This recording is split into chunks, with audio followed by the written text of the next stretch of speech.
रोज में फोटो ले लेता, शादी में खूबसूरत कहानियां मनरा रही थी और मैं उन सब की वीडियो बनाता रहता। घर पर जब आया तो न जाने क्यों अपने काम से बहुत खुश था। अब तो यह रोज का हो गया गया था। थोड़ा मेरा कॉन्फिडेंस बढ़ा तो मैं लड़कियों के दुपट्टे में हाथ बढ़ा देता, तो कभी किसी लड़की के रेशमी बाल में, पर मेरी हसरतें बढ़ती चली गई। मैं लड़कियों को रोमांटिक पोज देने को भी सिखाने लगा था। धीरे धीरे ऐसा हो गया कि पति से पहले ही मैं उन लड़कियों के शरीर को छू लेता था और फिर मेरे ख्यालों में वही लड़कियां रहती थी। मेरे पापा अभी बीमार थे, लेकिन घर का खर्चा मैं चलाने लगा था। मेरे पापा यह देखकर खुश थे कि कम से कम मेरा किसी काम में मन लग गया। एक दिन शादी में गया हुआ था। वहां मुझे एक लड़की मिली। वह काफी परेशान नजर आ रही थी। ऐसा लग रहा था कि वह शादी नहीं करना चाहती। मैं उसके वीडियो बनाने के बहाने उसे तरह तरह के पोस्ट दिखा रहा था। उसके हाथों गालों, उसके चेहरे को छू रहा था कि ना जाने क्यों लड़की का हुस्न मुझे अपनी ओर आकर्षित करने लगा था। उसे नजर भर देखते ही मैं बेकाबू होने लगा था, लेकिन फिर अपने आप को समझाने लगा, संदीप, लड़की तेरी नहीं हो सकती। उसकी शादी हो रही है। उसके गुलाबी की होठों को देखकर मन कर रहा था कि उसे चूम लूं। वह लड़की भी मेरे साथ शूटिंग करते करते धीरे धीरे खुलने लगी कि ना जाने क्यों उसके चेहरे में एक उदासी नजर आ रही थी। मैंने पूछा, क्या बात है? क्या तुम इस शादी से खुश नहीं हो? उसने एक पल मेरी तरफ देखा, फिर उदासी भरी आंखों से मुझसे बोली, ऐसी कोई बात नहीं है, मैं बस थोड़ी नर्वस हूँ। उस लड़की की घबराहट की वजह मुझे बिल्कुल भी समझ नहीं आई, पर उसका दुधिया जिस्म मुझे काबू कर रहा था। उस लड़की की शादी हो चुकी थी और ना जाने क्यों मन ही मन में उदास था। कभी सोचा ना था कभी किसी लड़की की शादी में जाकर उसी से दिल लगा बैठूंगा। खैर, उस लड़की को दिमाग से निकालने के लिए मैंने काम जारी रखा। एक दिन मैं शादी में था तो मैंने देखा एक सारस माइनस 20 साल की औरत मेरे पास आकर मुझे अपना वीडियो बनाने को कहा। मैं उस औरत को हैरत भरी निगाहों से देखने लगा। फिर सोचा शायद दुल्हन की कोई रिलेटिव होगी, तो मैं उसका वीडियो बनाने लगा था। वह औरत ने बड़े अचकरा गया और मैं उसे हैरत भरी निगाहों से देखने लगा। शादी के पूरे एक दो दिन शूटिंग में भी मुझे सिर्फ 2000 मिलते हैं। तीन और एक घंटे में लाखों रुपए देने की बात कर रही थी, तो मैं हैरत में था। तो उसने कहा, क्या बात है? क्या सोच में डूब गए? उसने फौरन अपना कार्ड निकाला और मेरे हाथों में थमा दिया। अगर तुम्हें मंजूर हो तो मेरे फ्लैट में आ जाना और बात कर लेना। जब मैं घर लौटा तो उस औरत की बात ही मेरे दिमाग में घूम रही थी। मेरे घर पर शादी के लायक दो बहनें बैठी हुई थी। शादी तो ऐसे नहीं करवा सकते, उसके लिए लाखों के तहत चाहिए। हमें इतना ज्यादा कॉन्ट्रैक्ट भी नहीं मिलता था। शादी के सीजन में थोड़ा बहुत काम मिल जाता था। ऑफ सीजन में बहुत हालत खराब होती थी। किसी तरीके से हमारा घर ही चल पाता था। बहनों की शादी के लिए पैसे इकट्ठे नहीं हो पाए थे। मैं इन सोच में था कि मैं क्या करूं। मेरे पापा की तबीयत अभी काफी हद तक ठीक हो चुकी थी, लेकिन उन्होंने अब तक काम नहीं संभाला था। मैंने सोचा पहले उस औरत से जाकर बात करके देखता हूँ कि मामला क्या है। अगली सुबह मैं उसके एड्रेस में पहुंच गया। दरवाजे की बेल बजाई तो उस औरत ने आकर दरवाजा खोला। उससे नजरें मिलते ही मुझे हैरत का झटका लगा था। वह फोन पर किसी के साथ बात कर रही थी। मुझे देखकर मुस्कुराए और अंदर बुला लिया, कहा सोफे में बैठ जाओ।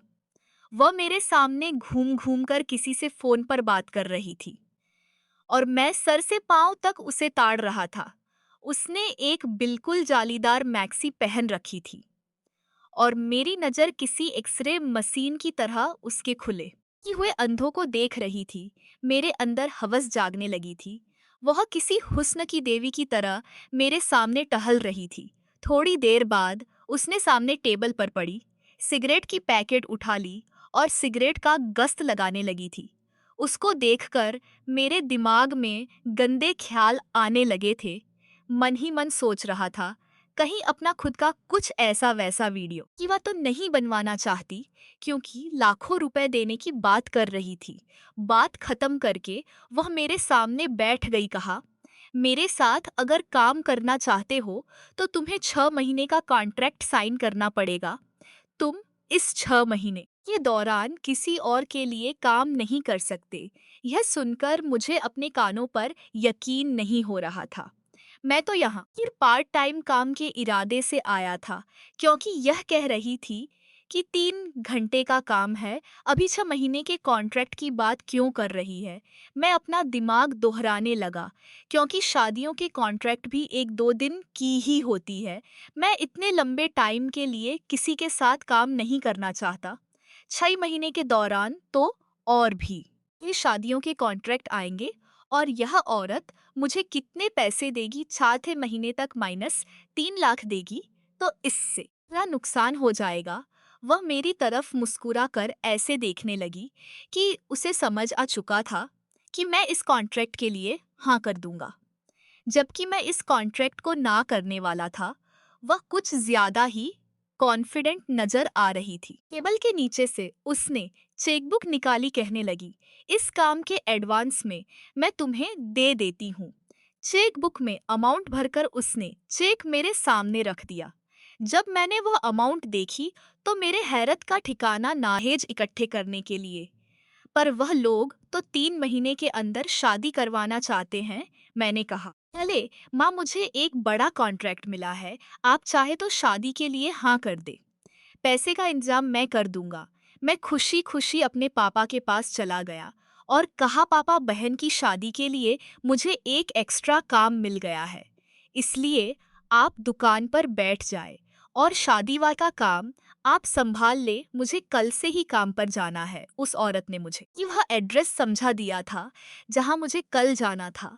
मैं इस बात से बिल्कुल बेखबर था कि मुझे क्या काम करना है। मेरे पापा दुकान में चले गए थे और मैं दोपहर करीब 2 बजे उस फ्लैट पर पहुंच गया। वह औरत शायद मेरा ही इंतजार कर रही थी। कहने लगी, संदीप, तुम बिल्कुल सही समय पर पहुंचे हो, सब रेडी है, अब आज जाओ अंदर, मुझे एक कमरे के अंदर लेकर आए। जैसे ही मैंने उस कमरे के अंदर कदम रखा, मेरे पैरों तले से जमीन निकल गई। मैं तुरंत घबरा कमरे से बाहर निकल आया। वह औरत भी पीछे पीछे आ गई और कहने लगी, तुम यूं बाहर क्यों चले आए? मैंने कहा, मैं अंदर नहीं रह सकता था।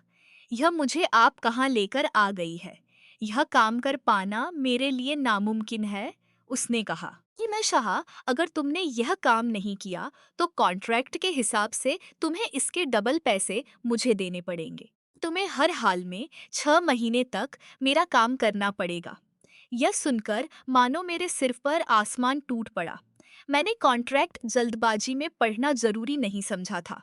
मैंने सोचा था, जो भी काम होगा मैं कर लूंगा, पर जो नजारा ना मैंने अंदर देखा था, मेरा दिल चीख खकर कह रहा था, संदीप, इस काम के लिए ना कर दो। परेशान होकर मैं घर आ गया था। ना मुझे खाने का मन कर रहा था, ना ही नींद आ रही थी।